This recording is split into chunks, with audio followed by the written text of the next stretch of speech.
iPhone accessibility, double and split tap and actions. In the last video I talked about how you could explore and find out what's on, I was using the home screen, but on any screen, and on this video I'm going to talk about how you can do things with the what you've got to. So the first thing to point out is there's a couple of ways that you can activate something depending on whether you use the flick or the explore to find it.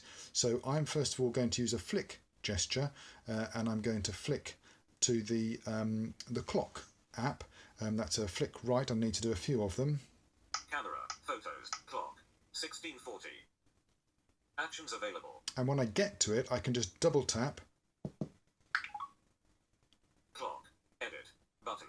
And that goes into that screen. To come out of it, I can just press the home button. Clock, 1641.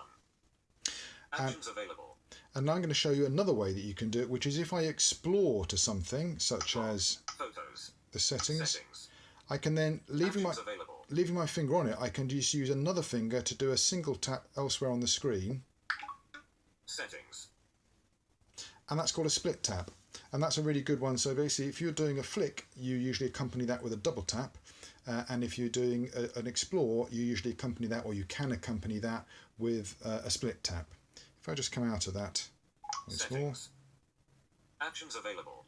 The last thing to point out is this actions available, which is you get that on most things which are on a screen, but what's in that actions, all it means is there's other things you can do other than activate it, and when you hear that actions available, you can do a flick up or down, and that moves you through the different actions that are available. So if you remember the flick left to right, you have to be in a horizontal plane. The flick up and down, would you believe, is in a vertical plane. So if I flick down now, arrange apps, activate, default, arrange apps, activate, default.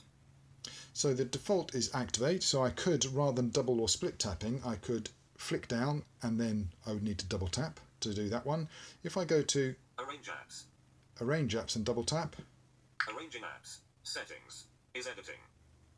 You get some idea if you've used the phone. This has basically put me into the mode where I can move my icons around the screen, I can delete apps, etc, etc. And to come out of it, finished editing, I just press the home button. So there might be other things in that actions available, it depends what you're on, but that's the way that you move around those options and activate them. I hope you enjoyed that. And in the next video we're going to talk about the rotor gesture, which is a really powerful one.